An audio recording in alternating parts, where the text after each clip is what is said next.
Peut-être que vous ne vous êtes pas rendu compte du fait que vous passez plus de temps à travailler pour travailler plutôt qu'à travailler concrètement. Je vais un petit peu vous expliquer comment vous devriez regarder sous un autre angle votre activité au quotidien, parce qu'il se peut que vous perdiez jusqu'à 60% de votre temps à travailler pour travailler. Peut-être que vous êtes obnubilé par la productivité. Vous êtes toujours en quête de cette optimisation-là pour pouvoir produire plus. Pas forcément pour produire bien évidemment, mais pour pouvoir produire plus. Dans cette quête de productivité, vous passez beaucoup de temps à chercher et éventuellement à tester certains outils pour pouvoir être plus productif. Mais est-ce qu'il serait pas plus intéressant de regarder les choses sous un autre angle et de commencer par produire de manière régulière, récurrente, avec par exemple un processus qui vous permettrait d'optimiser au mieux votre productivité, mais sans pour autant être sur une recherche obstinée de la productivité qui en fait vous fait perdre du temps à chercher de nouveaux moyens pour être plus productif. Il est clair que sous certains angles, vous devez voir votre productivité différemment pour pouvoir agir différemment. Mais vous n'êtes pas obligé forcément non plus d'être celui qui effectue la production. Vous êtes aussi peut-être obnubilé par l'efficacité. L'efficacité, elle se mesure à plusieurs niveaux. Elle se mesure aussi une fois de plus avec tout ce qu'on va utiliser, toutes les personnes qu'on va mettre dans un système, dans un workflow, dans un flux de travail, pour pouvoir améliorer l'efficacité. Une fois de plus, à trop être obnubilé sur l'efficacité, vous allez aussi vous rendre compte que vous allez faire tout un tas de tests, alors que vous auriez pu réfléchir un peu plus, anticiper davantage, peut-être même réfléchir clairement et dans le détail à une projection de ce que vous voudriez mettre en place pour pouvoir être plus efficace. Mais là aussi, vous pourriez faire une erreur qui va vous coûter du temps, c'est-à-dire que vous allez essayer tout un tas de choses. On évite d'essayer. Par contre, il est préférable de réfléchir au préalable, de réfléchir en profondeur, dans le détail, et éventuellement se projeter pour pouvoir avoir une vue d'ensemble et vérifier si il y a efficacité ou pas. Là aussi, vous pourriez perdre du temps inutilement. Vous êtes peut-être obnubilé par le design. Et oui, que ce soit par le côté graphique de votre site, mais vous pourriez être obnubilé aussi par la présentation de vos emails, la présentation de vos pages de vente. Tous ces petits détails-là font que vous allez faire aussi tout un tas de tests qui sont bien souvent très inutiles. Donc là aussi, vous travaillez pour travailler. Donc là aussi, il y a une perte de temps énorme. Et vous allez essayer une fois de plus tout un tas d'outils pour essayer de vous faciliter la vie, pour être plus efficace, pour avoir des designs plus élaborés, plus avancés. Donc là, une fois de plus, vous travaillez pour travailler. Vous êtes peut-être aussi obnubilé par le meilleur choix d'outils possible. Et forcément, vous croyez qu'à chaque nouvel outil que vous découvrez, il y a la possibilité de gagner en temps, de gagner en efficacité, de gagner en qualité, etc. Et qu'est-ce que vous faites? Vous passez une fois de plus du temps à travailler pour travailler.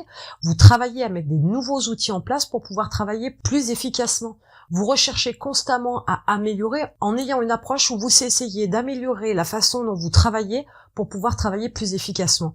Quelquefois, on s'éloigne du sujet, on s'éloigne de l'objectif et on perd beaucoup de temps à mettre en place tout un tas de choses qui fait qu'au final, on y perd forcément en productivité parce que tout le temps que vous passez à mettre en place des outils, à améliorer vos flux de travail, etc., vous passez du temps à travailler pour travailler.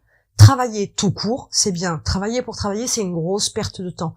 Vous aurez largement le temps par la suite, dans votre business, de pouvoir travailler pour travailler. Pourquoi? Parce que, à un moment donné, vous allez déléguer, donc vous aurez largement le temps de prendre du recul et de voir dans quelle mesure vous pouvez améliorer le mode de fonctionnement global de votre entreprise. Mais au départ, ne perdez pas de temps inutile à chercher tout un tas d'outils, à essayer constamment d'améliorer votre mode de fonctionnement, mais réfléchissez plutôt à comment vous pourrez le faire pour qu'une fois que vous aurez pris une décision, vous pourrez effectivement mettre en place quelque chose qui va donner des résultats. À faire tous ces tests, ça n'a pas de sens. Vous ne vous imaginez même pas le temps que vous passez à constamment chercher des outils, à constamment améliorer le système de fonctionnement, à constamment améliorer le système de production, etc. Mais vous faites des recherches, vous y réfléchissez, et derrière vous mettez en place pensant que c'est la bonne solution. Je vous dirais qu'il y a peut-être une, voire deux étapes de trop dans cette approche. Réfléchissez, projetez-vous avant de vous lancer dans la recherche d'un outil, avant de vous lancer dans la mise en place d'un nouveau mode de fonctionnement, réfléchissez au préalable. Certes, vos moments de réflexion vont être bien cadrés dans votre planning parce qu'il faut prendre le temps, il faut savoir aussi s'aménager du temps pour réfléchir à certaines choses, pour analyser des données, etc., de façon à pouvoir effectivement trouver un processus de travail plus efficace, plus productif, etc. Mais Vous ne devez pas passer votre temps à constamment essayer d'améliorer votre productivité. Mettez déjà votre activité en place, développez-la, gagnez en chiffre d'affaires, faites évoluer votre chiffre d'affaires. Par la suite, vous vous occuperez de cette approche-là pour pouvoir être plus efficace et plus productif. Si vous passez d'entrée de jeu votre temps à travailler pour travailler, vous allez tout simplement comprendre que finalement, vous vous occupez, que vous avez effectivement une activité entre guillemets, mais c'est une occupation. Ce n'est en rien ni productif, ni rentable. Mais il y a peut-être une chose dont vous vous êtes rendu compte, c'est que vous avez tendance à changer d'outil régulièrement, non-stop, à ne pas vous focaliser sur un outil en particulier et savoir le prendre en main, savoir comment optimiser au maximum l'outil, l'utiliser au maximum de ses compétences, de ses possibilités pour pouvoir améliorer son mode de fonctionnement, pour pouvoir améliorer son utilisation et les résultats. Arrêtez de changer constamment d'outil. Si vous voyez que sur une partie de l'outil, sur une fonctionnalité de l'outil, vous n'avez pas ce que vous voulez ou vous n'avez pas la rapidité escomptée, etc., essayez de voir dans quelle mesure vous avez la possibilité de regarder les outils sous un autre angle pour pouvoir les utiliser au maximum de leurs possibilités. Quelquefois, on passe à côté d'outils merveilleux, tout ça parce qu'on ne connaît pas toutes les fonctionnalités, parce qu'on n'a pas utilisé un dixième des fonctionnalités de l'outil, et parce qu'on n'a pas vu sous quel angle prendre cet outil-là pour pouvoir vraiment en récupérer le maximum, pour pouvoir gagner en temps, en production, etc. Donc avant de changer constamment d'outil, prenez du recul, essayez de voir toutes les possibilités qui sont offertes dans un outil pour voir dans quelle mesure vous pouvez exploiter ces fonctionnalités-là pour qu'effectivement ce soit plus intéressant pour vous. Avant de tout modifier dans votre entreprise pour basculer sur un autre outil, il faut vraiment y réfléchir et il faut arrêter de constamment vouloir aller plus vite que la musique et vouloir prendre des outils de plus en plus performants, de plus en plus efficaces et de plus en plus agrémentés de fonctionnalités quand on n'est pas capable déjà d'optimiser au moins la base. Donc, prenez ce recul-là. Prenez le temps de tout analyser. Déterminez des créneaux horaires pendant lesquels vous allez justement vous poser et vous allez réfléchir, vous allez analyser, vous allez décortiquer tout ce qui peut vous permettre effectivement d'être plus productif, d'être plus efficace, d'être plus rentable. Mais ne faites pas ça pendant vos heures de travail.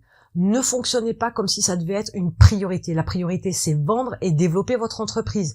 Mais si vous continuez à vous focaliser sur travailler pour travailler, vous allez perdre énormément de temps. Et tout ce qui vous fait perdre du temps vous éloigne de vos objectifs.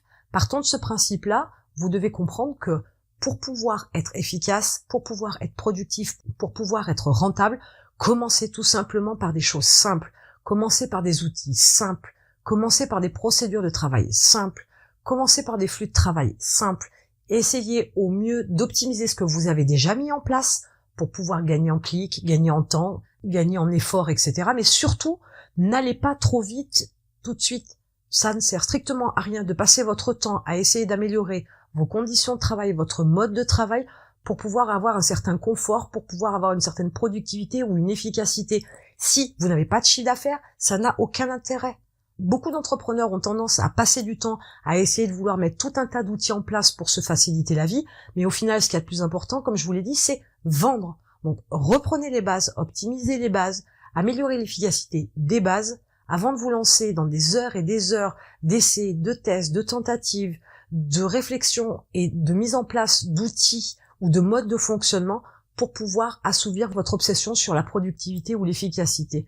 Il n'y a rien de plus important que de faire. Vous connaissez l'expression « fait vaut mieux que parfait ». Donc faites d'abord et ensuite vous ferez du parfait. Mais au départ, pensez que vous devez travailler à vous rapprocher de votre objectif, vous devez travailler à faire du chiffre, vous devez travailler à développer votre entreprise. Avant de pouvoir l'optimiser, il vous faut commencer déjà par avoir de vraies démarches qui vous permettent de mettre en route, de créer, de faire vivre votre entreprise en créant du chiffre d'affaires.